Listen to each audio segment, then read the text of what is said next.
Ma'am, avec tout le respect que je vous dois, c'est un chien de travail militaire de niveau 1, pas un caniche de salon. Il ne fait pas assis. Les mots, glissant de certitude condescendante, résonnèrent contre les murs en béton de l'enclos d'entraînement avancé pour K9. Le chef d'entraînement, un sergent au torse large nommé Miller, dont l'uniforme semblait moulé à son ego, fit un geste dédaigneux vers l'animal imposant qui arpentait l'espace derrière un grillage en acier renforcé. La petite foule de dresseurs juniors et d'aviateurs en visite rit, un son nerveux et sycophante qui emplit l'air stérile. Ils regardèrent tour à tour le visage narquois de Miller et la femme qui se tenait silencieusement au bord de la ligne d'observation. Elle était le point central de sa moquerie, une consultante civile amenée pour évaluer le programme. Et à ses yeux, elle était un gaspillage complet et total de son temps précieux. Elle portait un simple jean bleu et une veste brune usée. Ses cheveux étaient tirés en arrière en une queue de cheval pratique et sans ornement. Elle n'offrit aucune réaction à l'insulte. Ses épaules ne s'affaissèrent pas. Sa mâchoire ne se crispa pas. Son regard, d'un gris calme et déconcertant, resta fixé sur la magnifique créature troublée dans le chenil. Le chien, une malinois belge nommée Shadow, était une légende vivante et un cauchemar logistique. Il était un vétéran de plus de 100 missions à haut risque, un fantôme d'un opérateur qui avait disparu au combat des années auparavant. Et depuis la disparition de son maître, Shadow était devenu une énigme de fureur contrôlée. Il n'obéissait à personne, ne tolérait rien. Un atout du département de la Défense valant $1 million, désormais relégué à une cage. Trop précieux pour être euthanasié, trop dangereux pour être déployé, mais au-dessus de l'enclos, dans la vitre teintée du poste d'observation du commandement. Le commandant, le colonel Davis, se pencha en avant, les yeux plissés. Il ignora la foule ricanante et le sergent qui se pavanait. Il vit autre chose. Il vit la posture de la femme. C'était une immobilité qu'il n'avait pas vue depuis des années, une sorte de calme ancré qui appartenait à un autre monde, à un autre type de pression. C'était la posture de quelqu'un qui avait passé une vie entière à attendre, à écouter le silence entre les battements de cœur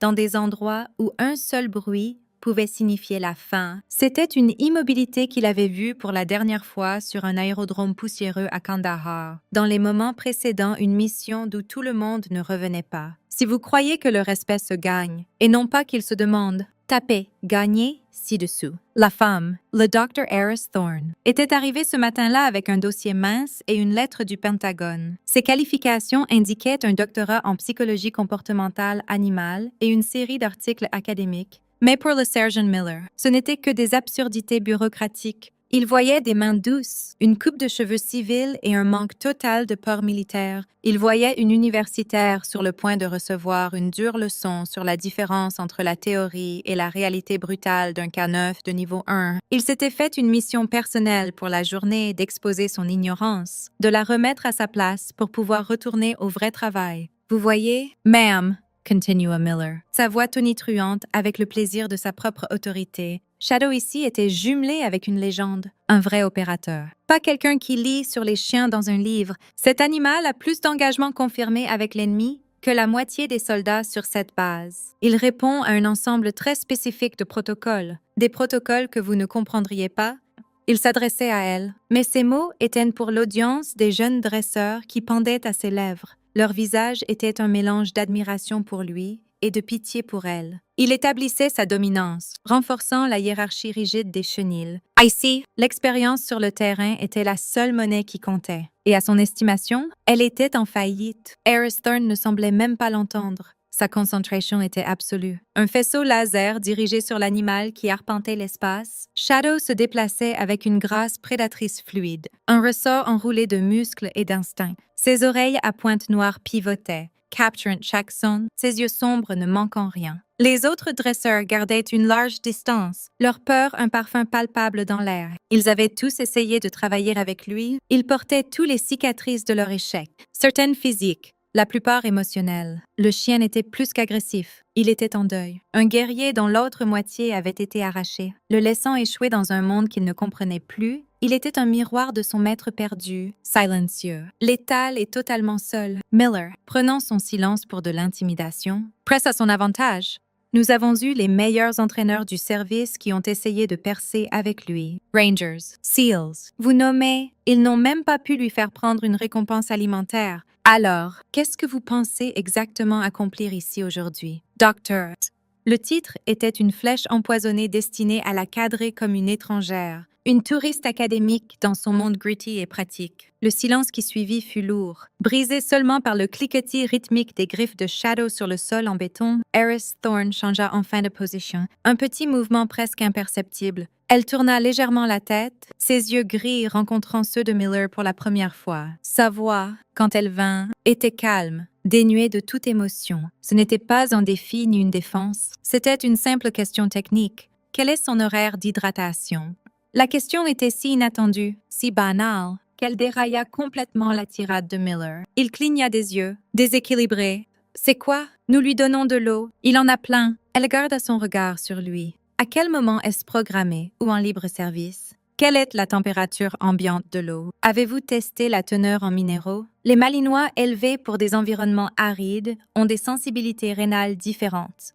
La précision calme de ces questions, la profondeur de ses connaissances techniques plana dans l'air. Les dresseurs juniors arrêtèrent de ricaner. Ils se regardèrent, une lueur d'incertitude dans les yeux. Miller ricana, retrouvant son aplomb. « Nous gérons un chenil militaire. »« Ma'am, pas un spa de luxe. C'est un bol. Nous le remplissons d'eau. » Sans un mot de plus, Eris Thorne reporta son attention sur le chien. Le bref échange était terminé. Mais la première fissure était apparue dans l'armure d'arrogance du sergent. Il avait attendu de la peur ou de la déférence. Il avait reçu une compétence chirurgicale calme. Et à cet instant, la dynamique commença à changer. Un mouvement tectonique silencieux que seul le chien et la femme semblaient sentir. Et peut-être le colonel, observant avec une intensité croissante depuis la fenêtre en hauteur. La démonstration était une pièce de théâtre soigneusement orchestrée par Miller pour finaliser l'humiliation publique de Thorne. Il l'appelait l'exercice d'appréhension de cibles volatiles. Le scénario était simple. Un dresseur en combinaison complète de morsures agissant comme un combattant hostile créerait une perturbation à l'extrémité opposée de la cour d'entraînement. Un chien serait relâché pour neutraliser la menace. C'était un exercice standard, mais avec Shadow, c'était un échec presque garanti. Une occasion parfaite pour Miller de prouver son point. Très bien. Écoutez-moi. Aboya-t-il à son équipe? Nous allons montrer au docteur ici ce à quoi nous avons affaire. Caporal Jones, vous êtes là-bas. Un jeune caporal au regard nerveux hocha la tête, son visage pâle derrière la visière de la combinaison de morsures volumineuses. Souvenez-vous du protocole. Instruisit Miller à voix haute, ces mots clairement destinés à Thorne. Pas de mouvement soudain jusqu'à ce que le chien soit relâché. Nous ne voulons pas déclencher son instinct de proie prématurément. Pas que ça importe. Il n'écoutera pas de toute façon. Il se tourna vers Thorne avec un sourire condescendant.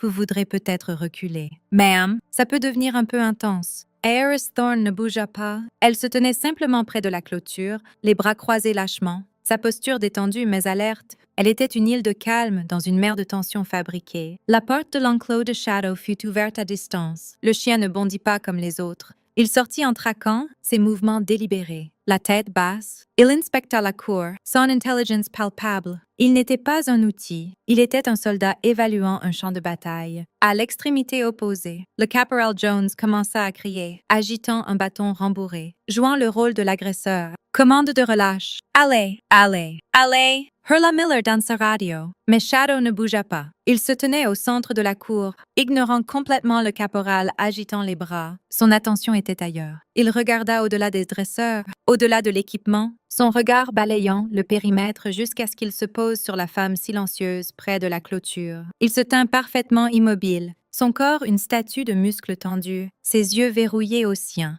Un grognement bas gronda dans sa poitrine, un son comme un tonnerre distant. « Voyez » dit Miller avec un haussement d'épaules triomphant. Non-conformité totale. Il est brisé. L'atout est une perte. Il était sur le point d'annuler l'exercice pour cimenter sa victoire quand la situation prit un virage brusque et incontrôlé. Le caporal Jones, peut-être frustré ou trop zélé, brisa le protocole. Il fit quelques pas agressifs en avant, claquant le bâton contre sa jambe rembourrée pour créer un bruit fort. Essayant d'obtenir une réaction du chien, c'était une erreur catastrophique. En un clin d'œil, Shadow s'y transforme. Le grognement bas devint un rugissement viscéral et glaçant le sang. La fourrure sur son dos se hérissa. Dans une explosion de vitesse défiant la croyance, il franchit la distance de 50 yards en moins de 3 secondes. Mais il ne visait pas la combinaison de morsures. Il avait identifié la rupture de protocole de Jones non comme une partie de l'exercice, mais comme une menace imprévisible réelle, et il contourna les membres rembourrés et se lança avec une précision terrifiante sur la seule zone exposée du caporal. Son coup, le dresseur hurla. Le visage de Miller blêmit d'horreur. Non, Shadow. Non, beugla-t-il, sa voix se brisant de panique. Jones trébucha en arrière, tombant au sol alors que le missile de 32 kilos de muscles et de dents se préparait à frapper. C'était une attaque fatale en cours, une tragédie sur le point de se dérouler en temps réel. Les autres dresseurs étaient figés, paralysés par la vitesse de l'événement, leur entraînement rendu inutile par la vélocité du chaos. Miller tâtonna pour la télécommande du collier électrique du chien, mais il était trop tard. La distance était trop courte, l'intention du chien trop absolue. Dans cette fraction de seconde de panique figée, alors qu'une vie était sur le point d'être irrémédiablement altérée, Eris Thorne bougea. Elle ne cria pas, elle ne courut pas. Elle fit simplement 2 pas calmes en avant, posant ses mains sur la clôture en maille de chêne, son être entier concentré sur la violence qui se déroulait. L'air était épais de cris et des commandes frénétiques et inutiles du maître du chenil. Mais à travers le bruit, une seule son trancha le chaos, clair et tranchant comme du verre brisé. Ce n'était pas un mot, c'était un sifflet, une courte mélodie à 2 notes, impossibly douce, pourtant perçant le vacarme comme une balle. C'était un son qui n'avait pas sa place, une note privée dans une catastrophe publique. L'effet fut instantané et absolu. En plein vol, à un pied de la gorge du caporal Jones, le corps de Shadow se contorsionna. Il se tordit, brisant son propre élan avec un spasme musculaire violent et atterrit au sol avec un grognement, ses pattes glissant dans la poussière. La charge mortelle fut avortée, l'attaque simplement annulée. Le chien, haletante, ne regarda pas le caporal terrifié au sol. Il ne regarda pas les dresseurs stupéfaits. Il tourna la tête, les oreilles dressées, et fixa directement Eris Thorne. La rage meurtrière dans ses yeux avait disparu, remplacée par quelque chose d'autre entièrement. De la confusion, de la reconnaissance, et une lueur d'espoir profond et inquisiteur. La cour tomba dans un silence assourdissant et retentissant. Le seul son était le halètement rauque et paniqué du caporal Jones, qui rampait en arrière sur ses mains et genoux, les yeux écarquillés par la terreur de son expérience de mort imminente. Le sergent Miller se tenait avec la télécommande à la main, la bouche béante, le visage un masque de stupéfaction totale et incrédule. Le monde avait arrêté de tourner. Chaque loi de sa profession, chaque certitude qu'il tenait sur ce chien,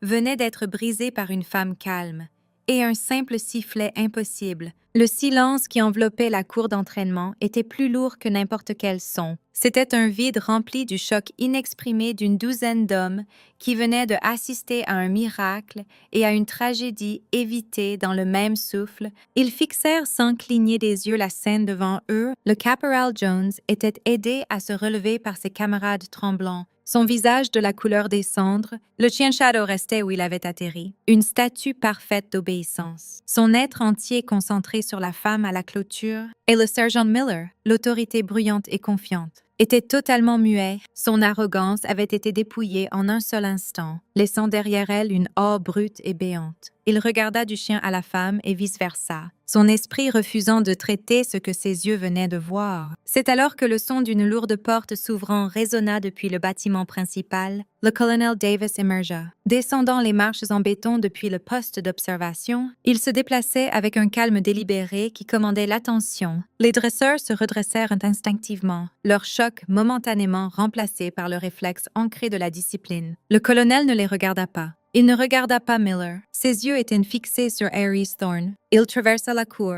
la poussière s'élevant autour de ses bottes polies, et s'arrêta non pas devant Thorne, mais à côté d'elle, son regard suivant le sien vers le chien, Shadow. Voyant le colonel, émit un gémissement bas, un son d'émotion profonde et conflictuelle. Il resta assis, sa posture un témoignage du pouvoir du sifflet qui planait encore dans l'air. Le colonel observa le chien pendant un long moment, une lueur de souvenir dans les yeux avant de se tourner enfin vers son aide. Un jeune lieutenant qui l'avait suivi, tablette in main. « Lieutenant, dit le colonel, sa voix calme mais portant le poids indéniable du commandement. Sortez le dossier pour le projet Ghostwalker, code d'accès Delta 79er, authorization complète. » Le lieutenant tâtonna avec la tablette, ses doigts soudain maladroits. Monsieur, ce projet est scellé. Classification de niveau 1. Je n'ai pas l'autorité. Vous l'avez maintenant, déclara le colonel platement. Il se pencha et murmura un mot de passe à l'oreille du lieutenant. Les yeux du jeune officier s'écarquillèrent d'étonnement. Il tapa furieusement, son visage illuminé par l'éclat de l'écran. Une seconde plus tard, un dossier lourdement caviardé apparut à l'écran. « Monsieur, il est ouvert », murmura-t-il, sa voix remplie de révérence. Le colonel Davis prit la tablette et se tourna, inclinant l'écran pour que la foule maintenant rassemblée de dresseurs, et surtout le sergent Miller, puisse le voir. Il fit glisser un doigt sur l'écran, passant des lignes de texte noircies jusqu'à la section du personnel. Une photographie apparut. Granuleuse et prise dans des conditions de terrain dur, elle montrait une version plus jeune, en uniforme, de la femme devant eux, son visage strié de peinture de camouflage. À côté d'elle, alerte et magnifique, une version plus jeune du chien Shadow. Le doigt du colonel tapa sur le texte à côté de la photo. Les modes étaient stark, dépouillés de tout sauf les faits essentiels, et chacun atterrit sur le sergent Miller comme un coup physique. Nom,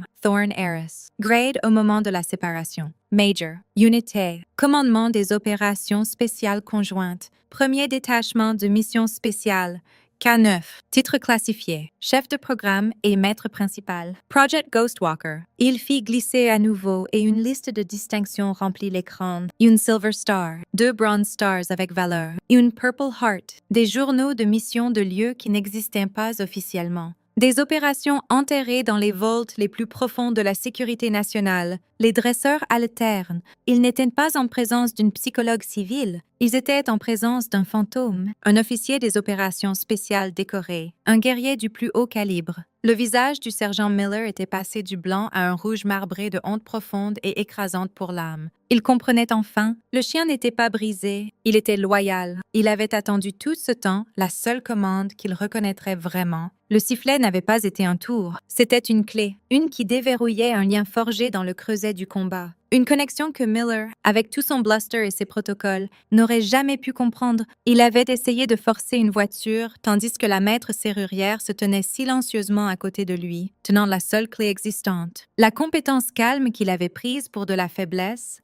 était en fait la confiance profonde et inébranlable d'une maître qui n'avait pas besoin d'annoncer sa présence. Elle n'avait pas besoin de prouver sa valeur avec des mots, parce que son être entier en était un témoignage. Et dans le silence écrasant de cette révélation, le sergent Miller comprit enfin l'abîme qui séparait le bruit de l'autorité et l'arrogance du vrai respect. Le poids complet de la révélation s'installa sur les hommes assemblés, et l'atmosphère dans la cour d'entraînement passa du choc à quelque chose frôlant la révérence sacrée. Ils se tenaient sur un sol sacré, en présence d'une figure dont la légende n'avait été entendue que dans des rumeurs chuchotées autour de feux de camp nocturnes, dans des zones de guerre distantes. L'histoire de Ghostwalker et de son maître était un mythe, un conte de camp pour inspirer les nouvelles recrues. Un maître et un chien si parfaitement synchronisés qu'ils se déplaçaient comme un seul. Une paire fantôme qui pouvait infiltrer n'importe quelle cible sans être vue ni entendue. Et le fantôme se tenait juste devant eux, en jambes bleues et veste simple.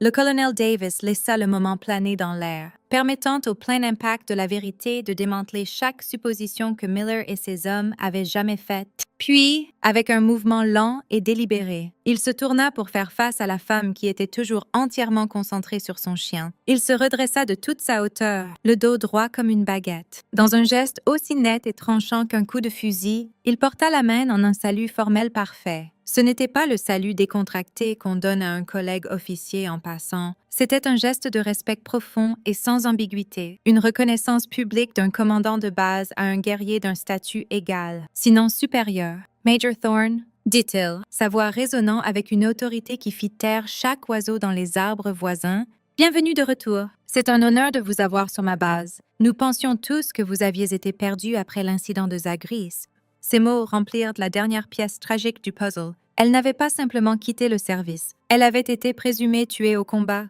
Un autre nom à chuchoter avec respect et tristesse. Harris Thorn brisa enfin son regard avec le chien et regarda le colonel. Elle donna un léger hochement de tête presque imperceptible. Reconnaissant le salut, c'était une longue marche pour rentrer. « Colonel », dit-elle. Sa voix toujours calme, mais maintenant elle portait le poids des montagnes, le souvenir des déserts, l'écho de la perte. C'était la voix d'une survivante. Elle tourna ensuite la tête et regarda Shadow. Elle donna une autre commande, celle-ci verbale, mais tout aussi calme que le sifflet. C'était un seul mot prononcé en Pashto. Bishinsid. Instantanément, Shadow brisa sa posture tendue, s'assit et émit un petit gémissement eager, sa queue battant un rythme doux et hopeful contre la terre dure. Il était chez lui, son monde, qui avait été gris et silencieux pendant des années, était soudain rempli de couleurs et de sens. Son commandant était là, son partenaire était revenu. Puis, le colonel Davis tourna son regard sur le sergent Miller. Les yeux du colonel étaient comme des éclats de glace. La chaleur et le respect qu'il avait montré au major disparurent, remplacés par une fureur froide et contrôlée qui était bien plus terrifiante que n'importe quel cri. « Sergent » commença-t-il, sa voix dangereusement basse. « Vous vous tenez sur une longue et honorable tradition de maître de chiens militaires. C'est un legs de confiance, de partenariat, d'un lien sacré entre soldats et canons. Aujourd'hui, vous avez choisi de représenter ce legs avec des insultes bon marché et une posture arrogante. » Miller tressaillit comme s'il avait été frappé. Il se tenait rigidement au garde-à-vous, les yeux fixés devant lui, son visage brûlant d'une honte si intense qu'elle était douloureuse à voir. « Vous aviez une légende vivante marchant sur vos terrains d'entraînement, » continua le colonel, sa voix s'élevant juste assez pour trancher le silence.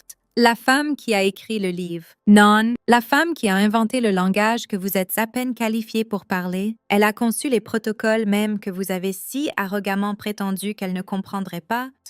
Elle a personnellement sélectionné le grand-père de Shadow dans une portée à Anvers. Elle n'a pas juste entraîné ce chien, Sergeant. Elle l'a construit. Ce sifflet n'était pas un tour de fête. C'était une commande de rappel qu'elle a implantée dans son subconscient quand il était un chiot de 12 semaines. Un son superposé de confort, de sécurité et d'autorité absolue. Un filet de sécurité qui vient de sauver la vie d'un de vos hommes. Le colonel fit un pas plus près, sa voix tombant à un quasi-murmure, la rendant d'autant plus menaçante. Vous avez supposé que vous aviez affaire à une étrangère, une civile, une femme que vous pouviez intimider. Vous aviez tort, vous étiez dans l'ombre de la personne même qui a créé le niveau le plus élite de votre profession, et vous étiez trop aveugle, trop ignorant, et trop plein de votre propre bruit pour le voir. Vous n'avez pas juste échoué ce commandement, vous avez échoué le legs de chaque maître qui a jamais versé du sang à côté de son partenaire. Est-ce compris, Sergeant? La gorge du sergent Miller remua, mais aucun son n'en sortit. Il ne put gérer qu'un hochement de tête étouffé et étranglé. La réprimande publique était absolue. Une vivisection verbale exécutée avec une précision chirurgicale. La leçon était claire, non seulement pour Miller, mais pour chaque personne présente. La vraie autorité n'a pas besoin de s'annoncer. La vraie compétence est calme. Et le respect est une dette que l'on paie à la grandeur. Qu'elle arrive en uniforme ou en jean bleu, l'histoire de ce qui s'était passé sur la cour d'entraînement ne se contenta pas de se propager. Elle explosa. Elle traversa l'écosystème de la base comme une onde de choc, voyageant de l'unité K9 au parc automobile. De la ligne de vol à la salle à manger, des baraquements au bâtiment de commandement. Elle fut chuchotée sur des casques radio, tapée dans des messages textes frénétiques, et raconté en ton hushed et all-filled autour de bière du soir au club des engagés. En quelques heures, tout le monde savait. Il savait pour le sergent arrogant et la femme calme, il savait pour le chien qui ne pouvait être contrôlé, et le sifflet impossible qu'il avait dompté en un instant. La légende du fantôme de Ghostwalker naquit. Le Major Eris Thorne, la femme présumée morte depuis des années, était revenue non avec une parade ou une conférence de presse, mais avec une démonstration calme et dévastatrice de pure compétence. Le récit devint une fable militaire moderne, un conte cautionnaire sur le péché mortel de l'Assomption. Les pilotes le racontaient à leurs nouveaux copilotes arrogants,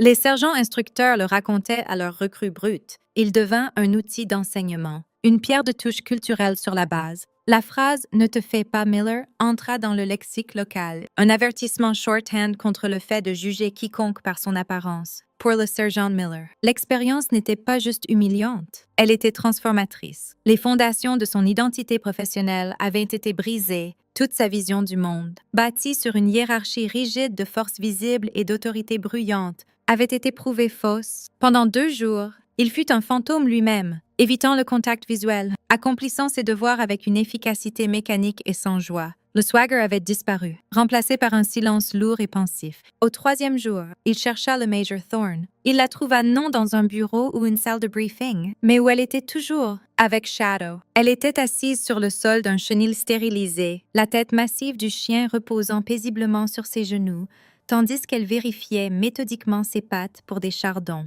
Miller s'arrêta à la porte ouverte, son chapeau à la main. Il resta là une minute entière, silencieux avant qu'elle ne lève enfin les yeux, ses yeux gris calmes et interrogateurs. « Ma'am » commença-t-il, sa voix rauque d'émotion, dépouillée de tout son ancien bravade. « Major Thorne. G. Je suis venu m'excuser. Ce que j'ai fait était inexcusable. Mon comportement était non professionnel et mes assumptions étaient ignorantes. Il n'y a pas d'excuse pour ça. Ma'am, j'avais tort. » Eris Thorne hoqua simplement la tête, continuant son examen de la patte du chien. Nous faisons tous des assumptions, Sergeant. L'important est ce que nous faisons après avoir appris qu'elles sont fausses.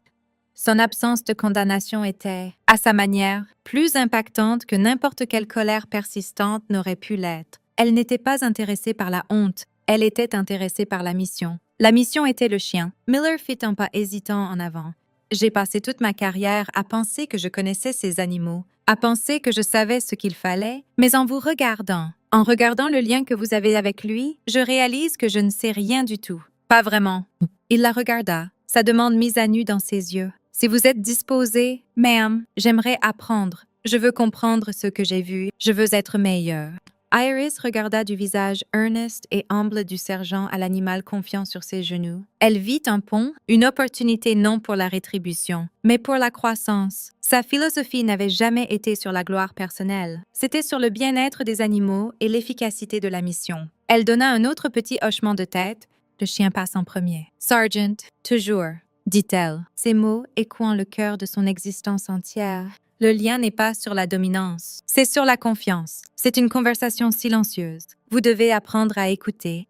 Et ainsi commença la rééducation du sergent Miller et de toute son unité. Le Major Thorne ne tenait pas de conférence, ni n'utilisait de présentation PowerPoint. Elle enseignait par l'action. Elle leur montra comment lire le langage subtil des chiens, le twitch d'une oreille, le déplacement de poids, la dilatation des yeux. Elle leur apprit que le respect était le fondement de l'obéissance et que la confiance, une fois gagnée, était un outil plus fiable que n'importe quel collier électrique ou chaîne d'étranglement. Au centre du bureau principal de l'unité K9, un tableau d'affichage était couvert de commandations, d'horaires et d'avis officiels. Quelques jours après l'incident, un nouvel item apparut. Quelqu'un, personne n'admit jamais qui, avait épinglé une seule photographie candide. Ce n'était pas une pose. C'était pris sur un téléphone portable dans les moments après que la cour d'entraînement se soit vidée. Ça montrait le Major Thorne agenouillé dans la poussière, sa main reposant doucement sur la tête de Shadow. Le puissant chien, la bête indomptable, la regardait avec une expression d'amour et de dévotion absolue qui coupait le souffle. Sous la photo, quelqu'un avait tapé une petite étiquette et l'avait accrochée au tableau. Ce n'était pas une plaque officielle, mais c'était plus puissant que n'importe quel laiton gravé. Ça disait simplement « Respectez le lien ». Ça devint la devise non officielle de l'unité, un rappel silencieux constant d'une leçon qu'ils avaient apprise de la manière la plus dramatique imaginable. Un an passa. La transformation de l'unité K9 de la base fut rien de moins que miraculeuse, sous la guidance calme et stable du Major Eris Thorne, qui avait accepté de rester comme conseillère civile permanente. Le programme devint le nouveau standard d'excellence pour toutes les forces armées. Leur taux de succès en entraînement, déploiement et efficacité de mission montèrent en flèche. Des chiens qui avaient été considérés comme des cas problèmes fleurirent sous une nouvelle philosophie ancrée dans le respect mutuel et une compréhension psychologique profonde. La méthode Thorne, comme elle en vint à être connue, était en train d'être rédigée dans la doctrine militaire officielle, prête à révolutionner les programmes K9 à travers toutes les branches du service. Le Sergeant Miller, autrefois un monument à l'ignorance arrogante, était maintenant son évangéliste le plus fervent et humble. C'était un homme changé. Le bluster avait disparu, remplacé par une confiance calme et vigilante. Il parlait moins et écoutait plus. Il traitait chaque chien et chaque maître, indépendamment du rang ou de l'expérience, avec un respect nouveau. Il commençait chaque nouvelle classe d'entraînement pour les maîtres entrants, non avec une démonstration de force, mais avec une histoire. Il se tenait devant les recrues au visage frais et leur racontait en détail brut et honnête le jour où il avait fait la plus grosse erreur de sa carrière. Il leur racontait la femme civile calme qu'il avait rabaissée et la légende vivante qu'il avait été trop aveugle pour voir. Il leur racontait Shadow, le chien brisé qui attendait simplement que son héros rentre à la maison. Il pointait la photo sur le mur du bureau, maintenant encadrée et donnée une place d'honneur, et disait Votre travail n'est pas de commander un animal, votre travail est de gagner la confiance d'un partenaire. Oubliez tout ce que vous pensez savoir sur la dominance. Votre objectif est de construire un lien si fort qu'un seul sifflet calme est plus puissant qu'une laisse, une clôture ou un ordre crié direct. Votre objectif est d'apprendre à écouter. L'histoire devint une pièce fondatrice du folklore institutionnel. Les nouveaux arrivants à la base se voyaient raconter l'histoire du fantôme et du sergent presque dès leur arrivée. Elle servait de parabole puissante, une leçon qui transcendait l'unité caneux. C'était une histoire sur le danger des assomptions, sur la nature calme de la vraie compétence et sur la force profonde trouvée dans l'humilité. La cour d'entraînement où l'incident s'était produit fut officieusement renommée par les maîtres. Ils l'appelaient le coin de Thorn. C'était un endroit où les miracles étaient impossibles, où l'impossible avait été rendu réel. C'était un rappel physique constant que les guerriers les plus formidables sont souvent ceux qui n'ont pas besoin d'annoncer leur force. Ils n'ont pas besoin de la validation des autres parce que leur confiance est interne, forgée dans des creusets que des individus moindres ne peuvent même imaginer. Ils prouvent leur valeur non avec des mots bruyants, mais avec des actions calmes, décisives et indéniables. Le Major Thorn elle-même restait aussi modeste que le jour de son arrivée. Elle déviait toute louange, redirigeant toute accolade vers les chiens et les maîtres eux-mêmes. Elle trouvait sa récompense non dans la reconnaissance, mais dans la vue d'un chien autrefois troublé, travaillant en synchronisation joyeuse et parfaite avec un maître qui comprenait la sainteté de leur partenariat. Sa présence sur la base était une force d'ancrage constante. Elle était une incarnation vivante du principe que le vrai legs n'est pas mesuré par le nombre de médailles sur un uniforme ou le rang sur un collier. Il est mesuré par les standards que vous fixez, la connaissance que vous transmettez et le changement positif que vous inspirez chez les autres. Sa victoire n'était pas sur le sergent Miller, c'était sur l'ignorance qu'il représentait. C'était une révolution calme de la compétence sur l'ego, de la sagesse sur le préjugé, et c'était une révolution qui ne faisait que commencer. Les effets d'onde de cet après-midi unique se propageaient, pourtant un message simple mais puissant à chaque coin du monde militaire. Regardez plus profondément, écoutez plus attentivement et ne sous-estimez jamais, jamais le professionnel calme. Pour plus d'histoires où la compétence calme triomphe des assomptions bruyantes et où un lien silencieux définit la vraie force, abonnez-vous à Unknown Heroine Tales. You've got 8. 9 for good luck. And while we're at it, we may as well tempt these piggins. Can you look at me when I'm trying to tempt you? Do they not like wheat? Is this not doing it for you?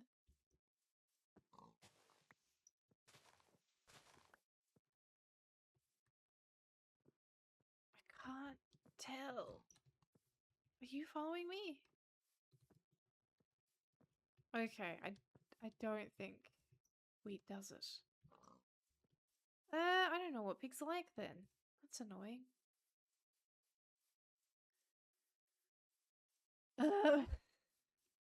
Is nothing easy.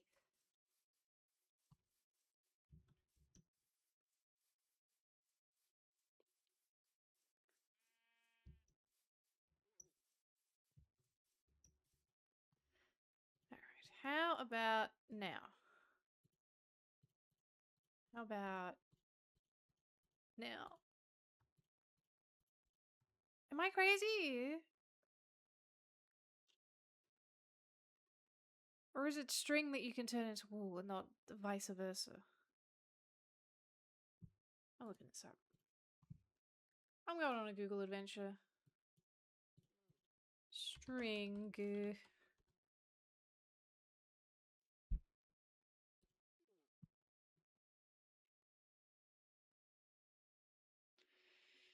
Blah blah blah blah blah. Crafting. Making, getting, obtaining. Oh.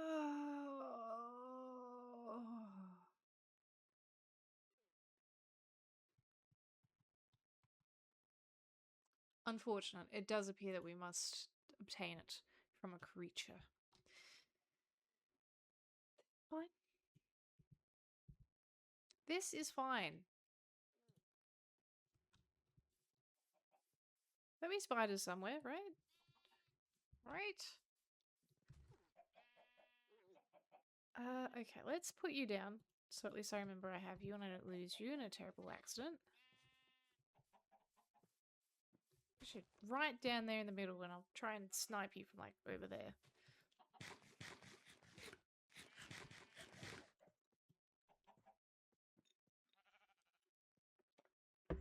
Sanguine! My goodness, it's been a long, long time. Hello! Are we obtaining? Yes? I'm always in the process of obtaining something. Probably. Okay. We need string. This feels like this should have been such an easy thing to do, and yet it's just my struggle and burden to bear.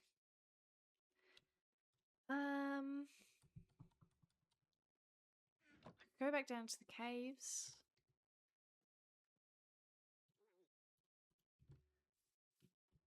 Which is honestly probably what I'm going to do.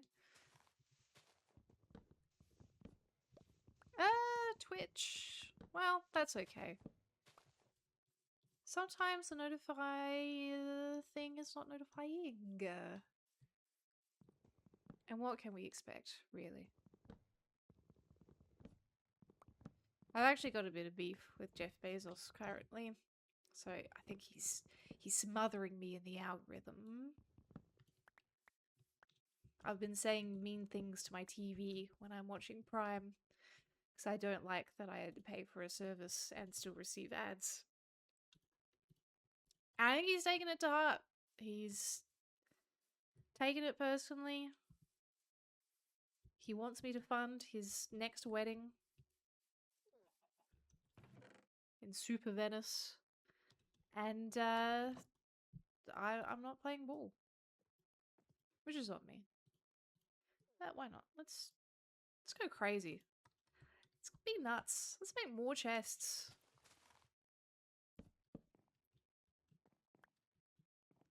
And perhaps I'll even have a system. Perhaps this will be all organic things. Bones are organic. Wood's organic. Eggs, organic. String from the butt. Wool,